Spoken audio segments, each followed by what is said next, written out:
कोई मैकदा नहीं। ये मदरसा है साकी, कोई मैकदा नहीं। यहाँ की खाक से इंसान बनाए जाते हैं। मुअज़्ज़ज़ उलमा इकराम, काबिल कदर इस जलसे के नाज़िम हजरत मौलाना इस्लामुद्दीन आज़मी साहब, और ये मदरसा हिफ्ज़ुल कुरान दानीपुर का जलसा है। लेकिन मुझको मामला समझ में नहीं आता है कि दानीपुर वाले साथ क्यों नहीं दे रहे हैं कायदे से। अगर साथ नहीं देना है तो फिर मदरसा ही खोलने नहीं देना चाहिए कि एक मदरसा पुराना तो है ही, ये मदरसे की जरूरत नहीं है। जब आपने मदरसा चलाने की इजाजत दे दी, खोलने का वक्त दे दिया, कल सुनते हैं कि मीटिंग हुई और मीटिंग में भी आप लोग पहले हाँ में हाँ भर रहे थे, लेकिन मीटिंग के बाद थोड़ा सा इख्तलाफ हो गया, जिसकी वजह से कमा हक को सब लोग चंदा देने में, जलसा सुनने में शामिल नहीं। ये बहुत अफसोस का मकाम है। हालांकि बगल में चांदनी घाट है, पलसा टोला है, दानीपुर है। अभी देखे आपने कि हाथीना, हाजीपुर, रावतरा, धनगावा, पिपरा, ये सब गांव से भी लोग कुछ ना कुछ करके आए हैं। बगल में चापी, भोदू टोला, ये सब गांव भी है। लेकिन इतने अच्छे अच्छे खतीब बुलाने के बावजूद लोग यहाँ नहीं आए। दोस्तों, ये मदरसा कोई बेकार चीज नहीं। एक जुमला सुन लीजिए, अहले हदीस के एक बहुत बड़े मौलाना अबुल कलाम आजाद, ये कौन थे जानते हैं?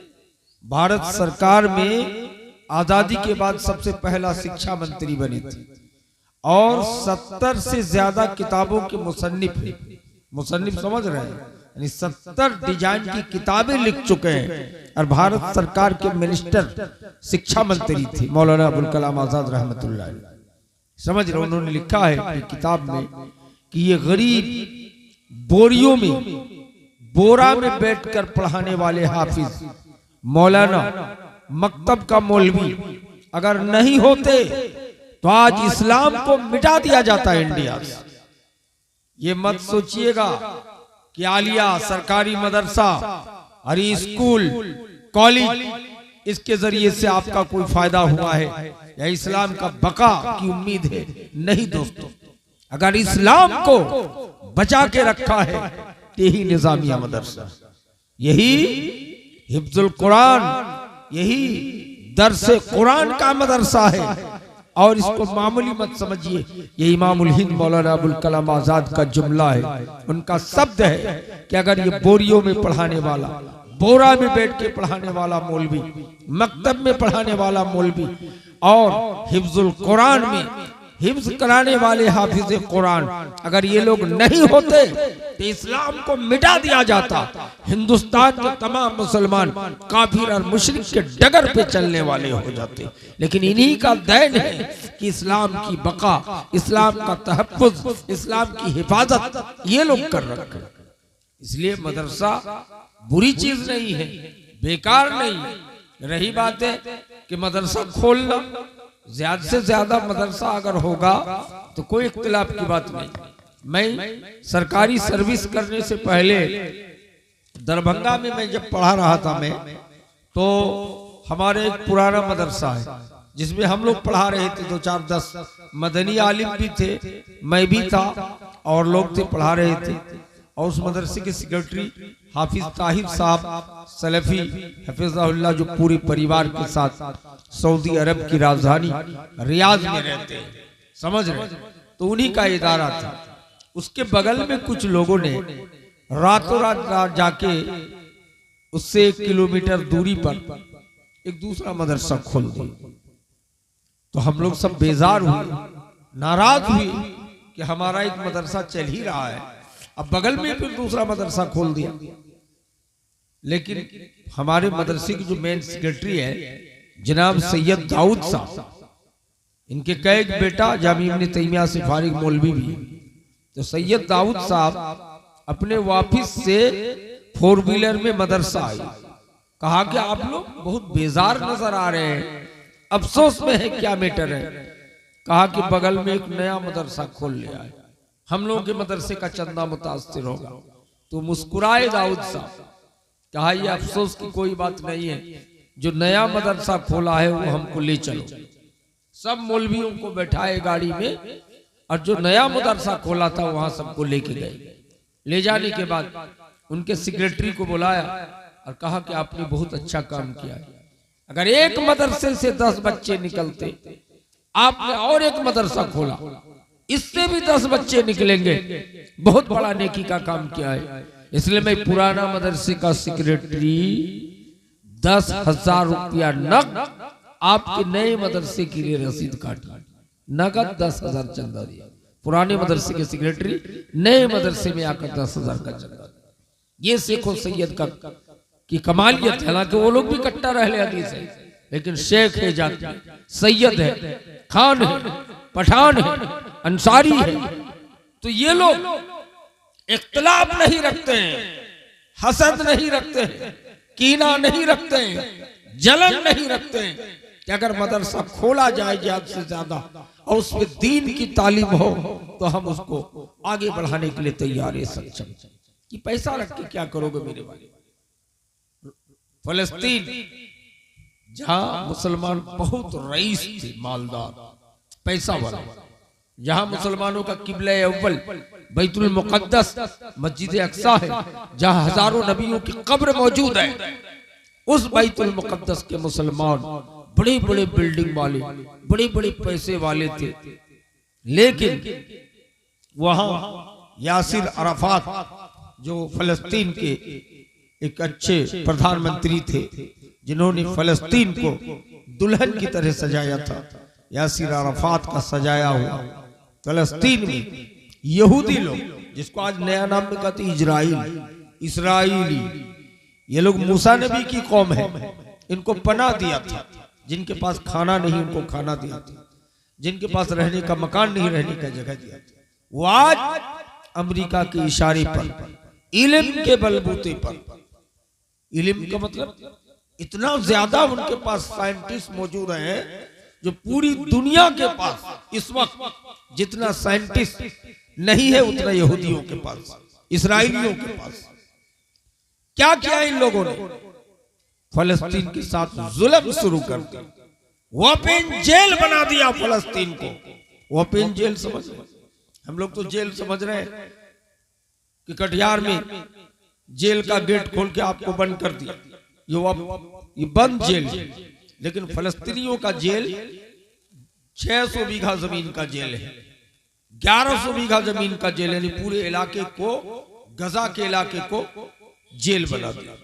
एक एक करके 1.5 लाख से ज्यादा मुसलमान मर्दों को, औरतों को, बच्चों को तहे तैक कर दिया, उनको सबको तबाह कर दिया, शहीद।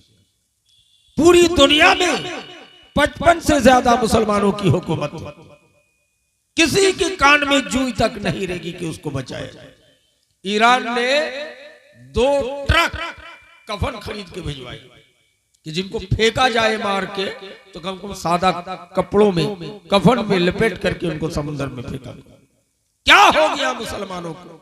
आंखों के सामने इतनी शक्तिशाली, पैसा वाला, बिल्डिंग वाला फलस्तीनी मुसलमानों को मार कर गिरा दिया गया। आज दुनिया क्या कर रही है? इससे पहले बर्मा की धरती में रोहिंग्या मुसलमानों को बेदर्दी के साथ खस्सी बकरी की तरह से उसको काट काट कर जमा करके मुस्लिम समाज को खत्म किया गया। किसके लिए दौलत जमा कर रहे हो मेरे भाई? इंडिया की हालात, यहां की स्थिति भी बहुत अच्छी नहीं है। हाल में आप जानते हैं कि बहुत करोड़ों रुपए की तैयार करदा मदनी मस्जिद को यूपी की योगी सरकार ने उनको तोड़ देने का काम किया। दोस्तों बुजुर्गों, ये बहुत बड़ा मामला है, लेकिन हम ईमान को कमजोर करके बैठे रहेंगे, दौलत को मामूली जो भी है जमा करके बैठे रहेंगे, हम कामयाब मुकाबला नहीं होंगे। और फलस्तीन में जहां कब्जा कर लिया है इसराइलियों ने, वहां कब्जा किया हुआ जहां मुसलमानों को मार की जगह खाली हो गई, उन जगहों में पेड़ लगा रहे हैं। तो अब तक 250 करोड़ गरकत बबुल का पेड़ लगा रहे हैं। क्यों जानते हैं? इस्राएली इस्लाम का दुश्मन है, लेकिन हदीसे रसूल पर विश्वास देखिए। इमाम कायनात सल्लल्लाहु अलैहि वसल्लम ने फरमाया कि कुर्बे क़यामत में यहूदियों की दुनिया में जगह नहीं होगी। एक एक यहूदी को तलाश कर लोग कत्ल करेगा। यहूदी छुपेगा आम के पेड़ के पास, आम के पेड़ को अल्लाह ताकत देगा, चल के आ जाएगा, कहेगा ए मुसलमान भाई मेरे पीछे एक यहूदी एक इस्राएली छुपा है, इनको मार डालो। नबी कहते हर पेड़ हर पत्थर आके बता देगा, लेकिन एक पेड़ गरकत का पेड़ जिसको आज के मॉडर्न दौर में बबुल भी कह सकते हैं, बबुल का पेड़ नहीं बताएगा। इसलिए जो मकबूजा फलस्तीन है वहाँ 2.5 करोड़ बबुल का पेड़ लगा रहे हैं। यानी हदीस रसूल पर विश्वास कितना है कि कुर्बे क़यामत में हमारी जान की हिफाजत, हमारी जान का सुरक्षा करने के लिए बबुल का पेड़ है, गरकत का पेड़ है। मेरे भाइयों दोस्तों बुजुर्गों, ये इस्राएली और यहूदियों की हालत आज जानते। सिरशाबादी में 500 से ज्यादा लड़कियां गैर मुस्लिम लड़कों के साथ भागकर चली गई, कोर्ट मैरिज करा ली, आज वो मुशरिका हो गई, हिंदू हो गई, सिंदूर लगा के आपके आंखों के सामने घूम रही है। अफसोस होता है कि लव के नाम पर, लव जिहाद के नाम पर आज क्या हो रहा है। मेरे भाई ये खाली मुस्लिम ही नहीं, सिरशाबादी की बेटियां हैं, अंसारियों की बेटियां हैं, बेजार होकर इस्लाम से गैरों के साथ भाग रही है। क्या हो गया? इसका क्या कारण? हमने कभी ख्याल किया है? ये दानीपुर गांव है, बगल पे पलसा टोला चांदनी घाट है, इस तरफ धनगावा है, इस तरफ हाथीना हाजीपुर है, लेकिन हमने कभी ख्याल किया है कि गांव की कोई बेटी शादी के बिना बाकी ना रहे? अल्लाह अकबर। अगर हम लोग आज का कौन सा दौर आ गया है, हर एक गार्जियन कहता हमारी बेटा के लिए एक लड़की चाहिए। कैसी लड़की? कहता बहुत सुंदर हो, थोड़ा लंबी हो, डील डोल हो, देखने में अच्छी। हाय हाय, हर एक बेटी का बाप यही कहता है कि लड़का क्या कर रहा है। ये सबसे बड़ी चहल है। लड़का बीपीएससी नौकरी में है कि नहीं, लड़का बिजनेस करता है कि नहीं, जमीन जायदाद है कि नहीं, पक्का मकान है कि नहीं। इसी पक्का मकान और ये जायदाद की तलाशने की वजह से हम हलाक बर्बाद हो रहे हैं मेरे भाई। और अल्लामा इब्ने तैमिया रहमतुल्लाह अलैह हदीस के बहुत बड़े इमाम हैं, और इनके नाम पर बहुत बड़ा मदरसा है मशरकी चंपारण, जहाँ का सदर मकाम मोतिहारी है। इदारे का नाम है जामियतुल इमाम इब्ने तैमिया मदीनतुस सलाम, अल्लामा इमाम इब्ने तैमिया के नाम पर। उसी के फारिगीन को कहलाता तैमी। समझ? वो इमाम ने तैमिया ने लिखा है कि सबसे खतरनाक जहेज यह है कि हर लड़का बोले कि मैं सुंदर लड़की से शादी करूंगा, या हर लड़की बोले कि मुझे सुंदर लड़का चाहिए। सबसे खतरनाक जहेज। आप कहेंगे हम तो ये सुने नहीं मौलाना, अब तक तो सुने थे जहेज पैसा मांगना है, जहेज बारात लाना है, जहेज में गाड़ी घोड़ा मांगना है, लेकिन सबसे खतरनाक जहेज ही है। अरे मेरे भाई, अगर हर लड़का कहे कि मैं हेमा मालिनी की पोती की तरह सुंदर लड़की से शादी करूंगा, या हर लड़की कहे कि मुझे हीरो की तरह लड़का चाहिए, तो जो मुआशरे में काला कलोट लड़का है, गरीब है लेकिन दीनदार है, उससे कौन शादी करेगा? और अगर जो लड़की दब हो गई है उससे कौन शादी करेगा? आप कहेंगे मौलाना हम काली लड़की से शादी करके अपने नस्ल को खराब करेंगे, अगर उसकी तरह एक बेटी पैदा हो जाए, पोती पैदा हो जाए, तो हम कैसे बेचेंगे? हाय, अल्लाह कहता है कि मैं हकमुल हाकिमीन हूं, मैं काली के पेट से गोरा बच्चा पैदा करने पर कादिर हूं। मैंने आंखों से मुशाहिदा किया है कि बहुत से नेक और सौले काली कलोट लड़कियों के पेट से खूबसूरत बच्चा पैदा हुआ, और खूबसूरत के पेट से अल्लाह ने पोलिया मारा हुआ गलत गलत बच्चों को अल्लाह पैदा कर दिया। इसका मतलब है कि कोई जरूरी नहीं कि सुंदर के पेट से सुंदर ही पैदा हो, अच्छा ही पैदा हो। यहाँ एक सवाल है कि अल्लाह ताला सबको सुंदर क्यों नहीं बनाया? शिया हजरात जो ईरान के राष्ट्रपति हैं, उन लोग एक चैनल खोल के रखे, उसमें अल्लाह की शिकायत करते हैं। नऊजुबिल्लाह। किसकी शिकायत? अल्लाह की। क्या शिकायत करता है? कहा अल्लाह की गलती। नऊजुबिल्लाह। क्या गलती निकालते हैं? कि अल्लाह को चाहिए था कि सबको सुंदर बना देता, किसी को काला बना दिया, किसी को गोरा बना दिया, किसी को लगड़ा लूला बना दिया, किसी को बहुत सुंदर बना दिया, किसी को इतना बड़ा पैसा वाला बनाया कि 10 मंजिला मकान खड़ा कर दिया, महंगी महंगी गाड़ी में बैठता है, और बगल में एक आदमी इतना गरीब है कि उनको खपड़ा टाली मुयस्सर नहीं करता। अल्लाह की नाइंसाफी। नऊजुबिल्लाह। शिया हजरात का। लेकिन हम मुसलमानों का अकीदा है कि अल्लाह की कोई नाइंसाफी नहीं है। अल्लाह कहते हैं कि मैं सबको बराबर कर सकता था, लेकिन मैंने ऐसा इसलिए किया है लियबलुवकुम अय्युकुम अहसनु अमला, ताकि तुम्हारा एग्जाम ले, इम्तिहान ले, आजमाए कि सुंदर बनाया हो, घमंडी में मुब्तला तो नहीं हो रहे हो, पैसा वाला बनाया हो, घमंडी में मुब्तला तो नहीं हो रहे हो, तुमको गरीब बनाया हो, तुम एहसास कमतरी के शिकार होकर अल्लाह की नाशुक्री तो नहीं कर रहे हो। बहुत से लोग हैं कि अल्लाह ताला हमको गरीब बना दिया, अल्लाह ताला हमको बीमार बना दिया, अल्लाह ताला हमको लगड़ा लूला बना दिया। तो अल्लाह सबसे अच्छा जवाब वही है। बहुत से जाहिल आदमी भी इस दुआ को जानते हैं। पूछेगा कैसे है? कहा अल्लाह जिस हाल में रखे बहुत अच्छे। ये सबसे बेहतरीन शब्द।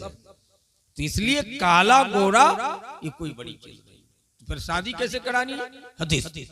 हजरत अबू दरदा रज़ी अल्लाह ताला अन्हु साहबी रसूल है, उनकी बेटी है, कोई पगली नहीं, बड़ी खूबसूरत है, होशियार है, पढ़ी लिखी है, निकाह का पैगाम लेकर आया। देश के प्रधानमंत्री खलीफतुल मुस्लिमीन अमीर मुआविया, किनके लिए? अपने छोटा बेटा के लिए, यजीद के छोटे भाई। मेरे भाई, आप में से किसी की बेटी अगर खूबसूरत हो, पढ़ी लिखी हो, अच्छी हो, और कोई विधायक, मुसलमान विधायक का बेटा के लिए रिश्ता के लिए आ जाए तो कितना खुश होंगे दानीपुर वालों, हाथीना हाजीपुर वालों, खुश होंगे कि कितनी खुशनसीब है कि हमारी बेटी को बहू बनाने के लिए विधायक जी आ गया अपनी बेटी। खुश होंगे ना जी। यहाँ अमीर मुआविया देश का प्रधानमंत्री है, अबू दरदा एक मीडियम क्लास के साहबी है, निकाह का पैगाम लेके आए, कहा शादी कराइएगा अपनी बेटी की, दिखाइएगा।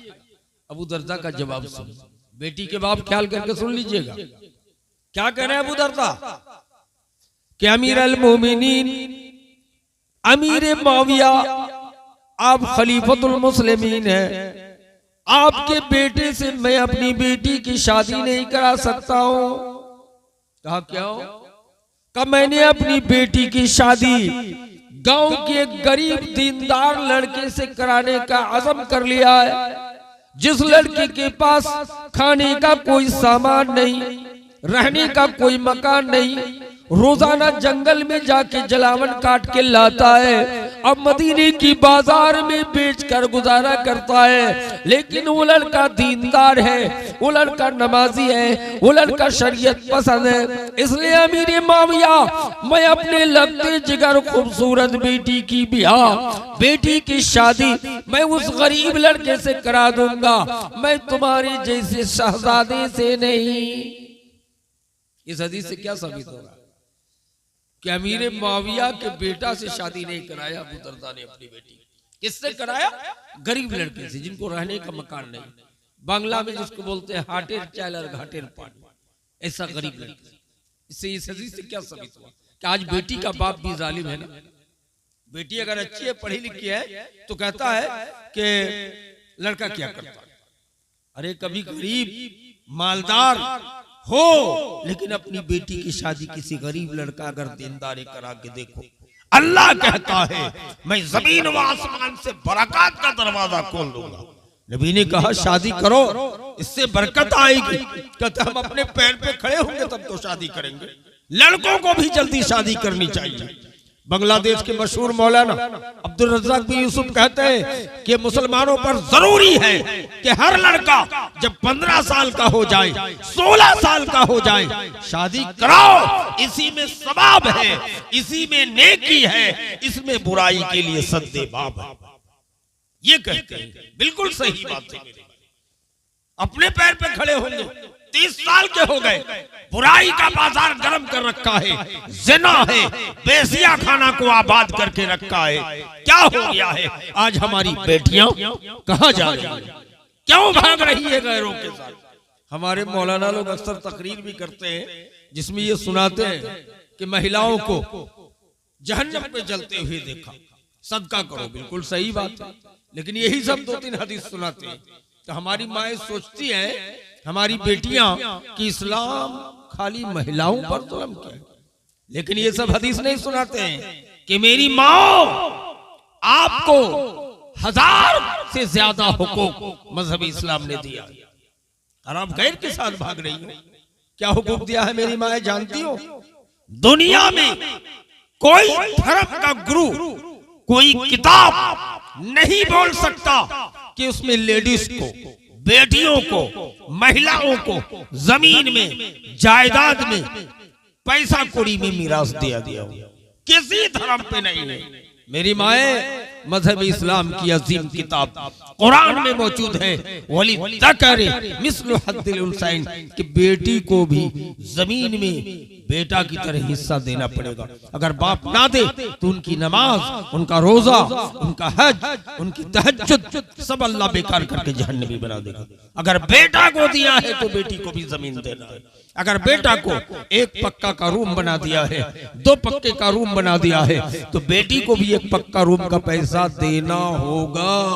जमीन डीह में, घड़ारी में, जिसमें अपना मकान बना रहे हैं, अगर बेटों को 2-2 कट्ठा करके दिया है तो बेटियों को 1-1 कट्ठे की कीमत देनी होगी। अगर नहीं देते हम गुनहगार। तो मेरी माए, इस्लाम ने दुनिया के हर धर्म से अलग आपको ये ऊंचा मकाम दिया कि नहीं? मेरी माए, उर्दू समझ रही है सब, लेकिन झुट्टे से कहते कि उर्दू नहीं समझते। बहुत आसान बोल रहा हूं। मेरी माए, किसी धर्म में बेटियों को जमीन, मीरास, पैसा कौड़ी का हिस्सा देने का कानून मौजूद नहीं। चाहे हिंदू धर्म हो, महाभारत हो, मनुस्मृति हो, गीता हो, बुद्धिस्ट का धर्म हो, सिखों का धर्म हो, ईसाई का धर्म हो, तौरात इंजील हो, मजूस का धर्म हो, कहीं मौजूद नहीं है। मजहब इस्लाम ने आपको जमीन में बेटा की तरह हिस्सा दिलाया। आज सरकार नारा लगा रही है, बेटी पढ़ाओ, बेटी बचाओ। मोहम्मद अरबी सल्लल्लाहु अलैहि वसल्लम ने आज से 1650 साल पहले ये नारा लगाया था, तलबुल इल्म फरीदा अला कुल्ल मुस्लिमिन, इल्म का तलब करना हर मर्द और औरत पर फर्ज जरूरी है। बेटी को पढ़ाओ और बेटी को बचाओ। बेटी बचाओ का नारा लगा रहे हैं। जी हाँ, पहले हिंदू धर्म में बेटियों को पैदा होती ही जिंदा गाड़ दिया जाता था, दफन कर दिया जाता था, कुएं में गिरा के पत्थर मार मार के संसार कर दिया जाता था। आज मॉडर्न दौर में माओ के पेट से बेटियों को जिंदा दवा खिला करके हमल गिरा दिया जाता है, हमल साकित करा दिया जाता है। अल्लाह अकबर।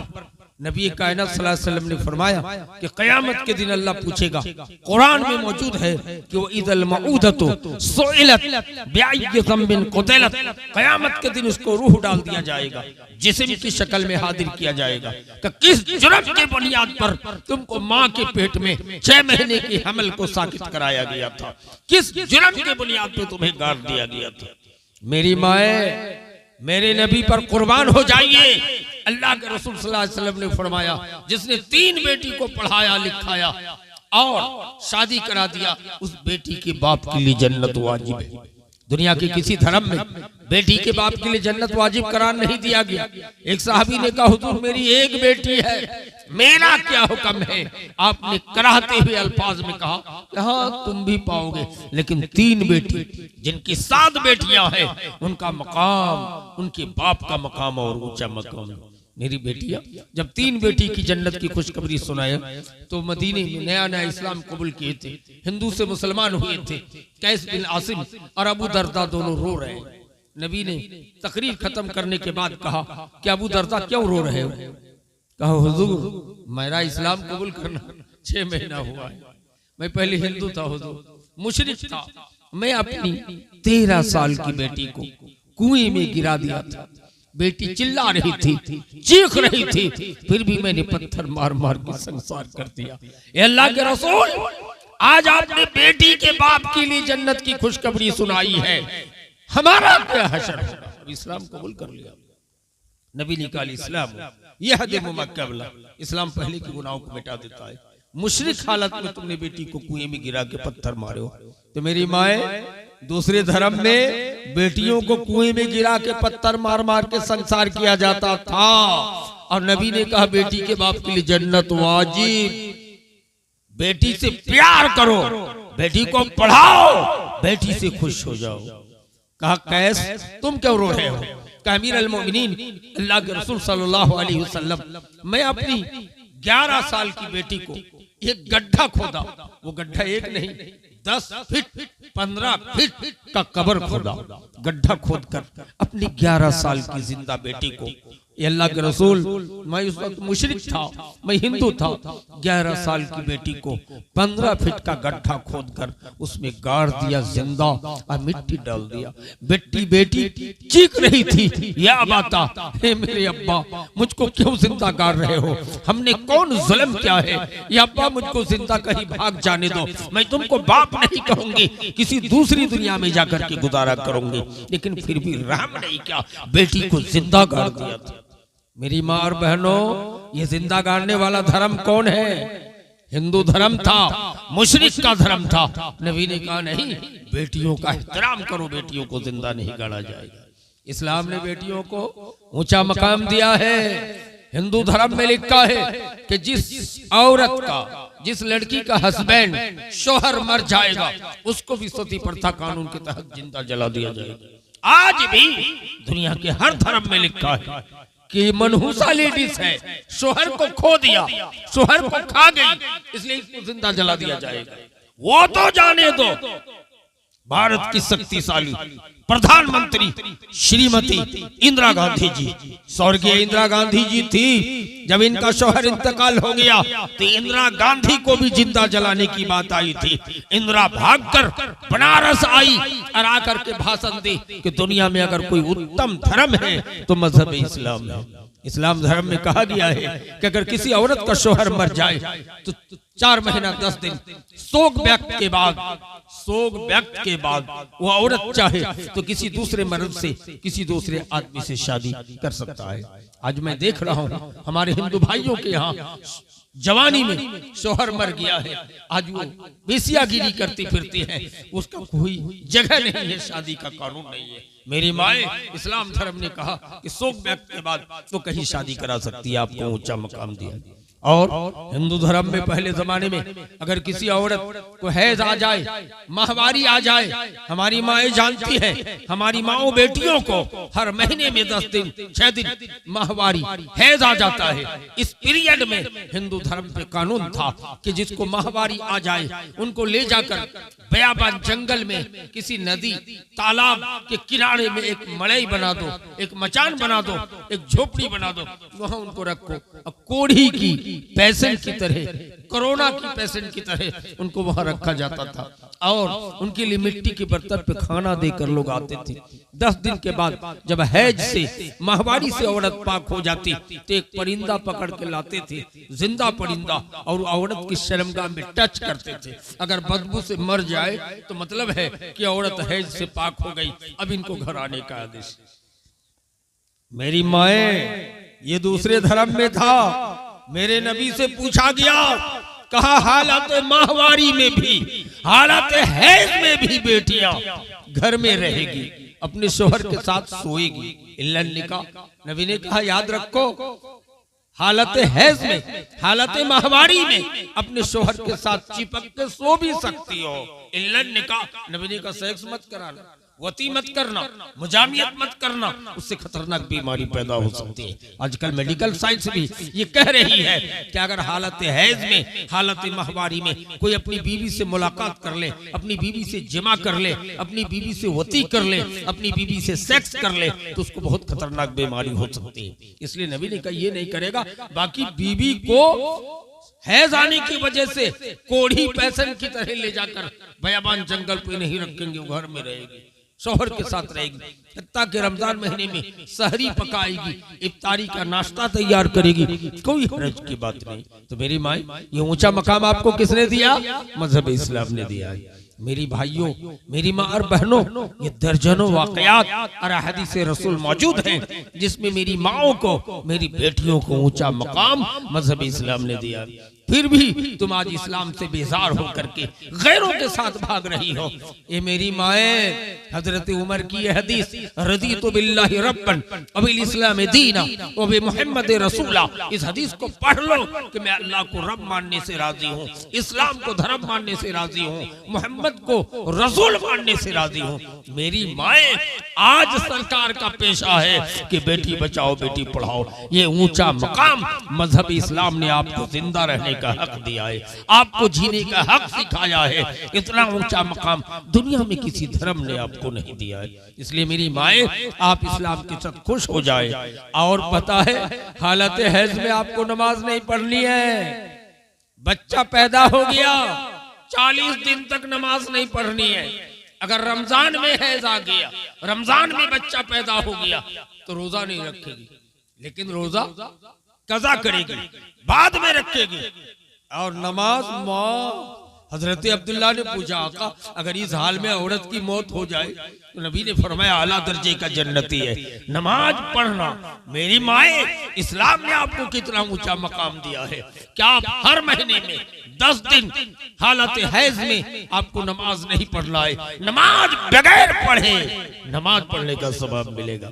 बच्चा पैदा होने के बाद आपको 40 दिन तक, 90 दिन तक बगैर नमाज पढ़े अल्लाह ताला नमाज पढ़ने का सवाब देगा। जरा गौर करो, इतना ऊंचा मकाम, इतना बेहतरीन इज्जत मजहब इस्लाम ने मेरी माए आपको दिया है। और आज जिस जहन्नम के गड्ढे से चुन करके नबी कायनात ने 10 दे करके आपको तौहीद की राह पर लाया था, किताब सुन्नत की राह पर लाया था, आज क्या हो गया?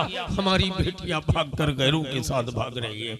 ताज्जुब है, हमारी सिरशाबादी का एक आदमी कहता है कि मेरी बेटी MBBS में पढ़ रही है, हमारी बेटी का जोड़ा सिरशाबादी में मिलना मुश्किल है। खबर मिलती है कि उनकी बेटी सिरशाबादी की बच्ची है, MBBS डॉक्टरी कर रही है, वो राजपूत गैर मुस्लिम लड़कों के साथ पटना में जाकर के कोर्ट मैरिज करा लेती है। कितना अफसोस का मकाम है। इसलिए ऐसा अहद रखो, अगर बेटी MBBS डॉक्टर बना लिए हो, कोई गलत नहीं है, लेकिन उस बेटी को एक गरीब लड़के से, एक मौलवी टाइप के लड़के से, एक हाफिज कुरान के लड़के से, एक निकम्मे लड़का से, लेकिन सलाहियत अच्छी है, दीनदार है, शादी कराओ। पैसे का मुतालबा ना करो, तब कामयाब कामरा हो जाओ।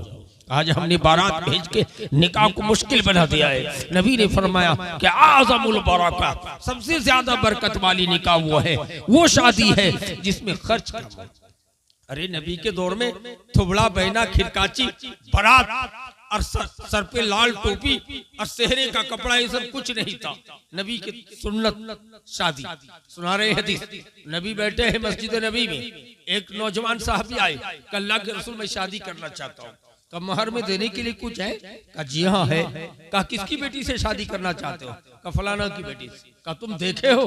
कहा नहीं। कहा देखते आओ। ये हदीस इस बात पर दाल है कि जो शादी करेगा उस आदमी के लिए अजनबिया लड़की को देखना जायज है। यहाँ हम बच्चे के साथ लड़के का जीजा जाते हैं, बाप जाते हैं, दादा जाते हैं।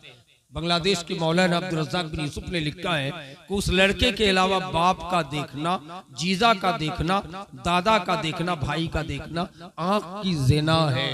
वो लोग ज़िना बिलैन, आंख का ज़िना करके आए।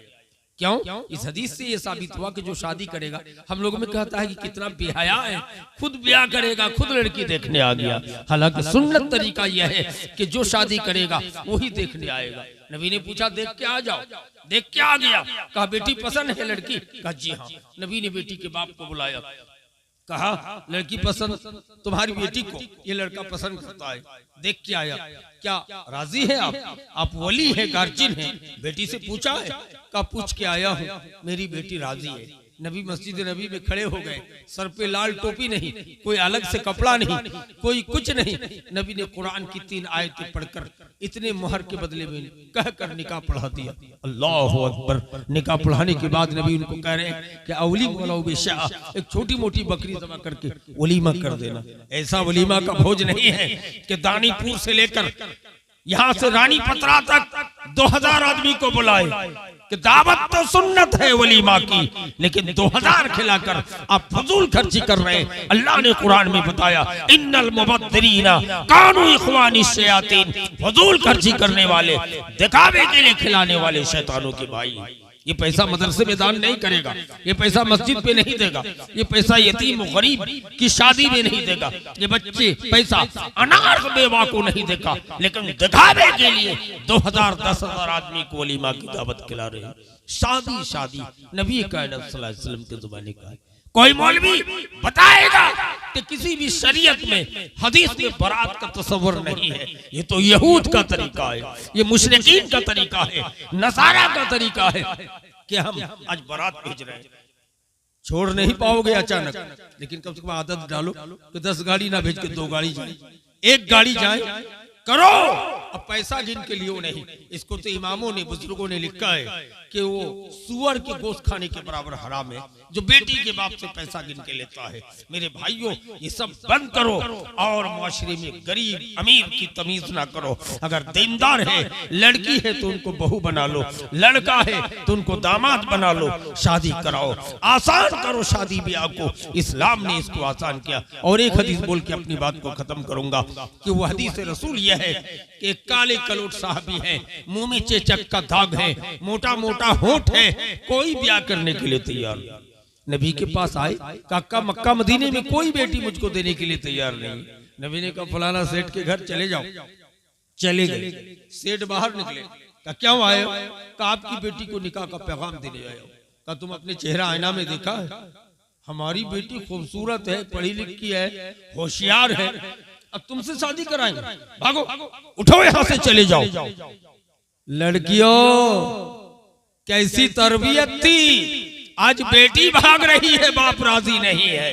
यहाँ बाप काले लड़के को भगा रहे हैं, लड़की बाहर निकल जाती है घर से, कहते अब्बा ये काला बदसूरत संथाल की तरह लड़का से मुझे शादी मंजूर है, मंजूर है, मंजूर।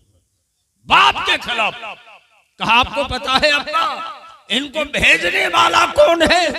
आने वाला काला है, आने वाले के मुंह में चेचक का दाग है, आने वाले का दांत बड़ा है, देखने में अच्छा नहीं है, लेकिन इसको भेजने वाला आमिना का लफ्ते जिक्र, इमामुल अंबिया, महबूब किबरिया, रसूल मुहतशम, नबी मोहतरम मोहम्मद अरबी सल्लल्लाहु अलैहि वसल्लम लड़की कह रही है, इसलिए मुझे काले लड़के से रिश्ता मंजूर है, मंजूर है, मंजूर। ऐसी बेटियां पैदा करो, दीनदार बेटियां जो काला गोरा नहीं देखे, इस्लाम के लिए, आखिरत के लिए, जन्नत की खातिर काले लड़के से शादी करने के लिए तैयार हो जाए। इसलिए माशरे में आम करो कि किसी की बेटियां, किसी की पोतियां घर में शादी बगैर शादी के बैठा न रहे। अगर बैठा है तो गांव के सब लोगों की जिम्मेदारी है कि रिश्ता तलाश के उस बच्ची की कहीं शादी करा दे। अगर कोई लड़का ऐसा काला है, कमजोर है और वो पैसा कौड़ी नहीं रखता है, गरीब है, तो मालदारों अपनी बेटियों की शादी उस गरीब लड़के से करा दो, करा के देख लो। अल्लाह कहता मैं जमीन व आसमान की बरकत और फयूज से उनको मालदार बना दूंगा। ऐसा दर्जनों वाक़े आया है, अल्लाह ने मालदार बना दिया है। अल्लाह तबारक व तआला कुरान में कहता है कि नबी कह दीजिए मोमिन मर्दों से यगुद्दू मिन अब्सारिहिम, कि अपनी निगाहों को पस्त रखें। और दूसरी जगह अल्लाह ने फरमाया कुल्लिल मोमिनात, मोमिना औरतों से कह दीजिए यगुद्दुना मिन अब्सारिहिन्ना, अपनी निगाहों को पस्त रखें। इस पर एक बुखारी की हदीस हजरत फजल बिन अब्बास है, नबी का चचेरा भाई है, नबी बैठे हैं आगे, नबी के पीछे रतीब फजल बिन अब्बास है। देखा कि फजल बिन अब्बास क्या बोल रहे हैं। फजल बिन अब्बास नबी से फतवा पूछने वाली लड़की को देख रहे थे। नबी ने फजल बिन अब्बास के चेहरे को मोड़ दिया। अल्लाह ताला से दुआ है बारे अल्लाह हम तमाम मुसलमानों को इन चंद हस्सास और कीमती बातों पर हम सबको अमल करने की तौफीक अता फरमाए। अस्सलाम वालेकुम व रहमतुल्लाहि व बरकातहू। हजरत आप लोग बैठे रहे, आपके सामने आपके महबूब खतीब हजरत मौलाना मनीरुद्दीन साहब हरिश्चंद्रपुर तशरीफ ला चुके हैं।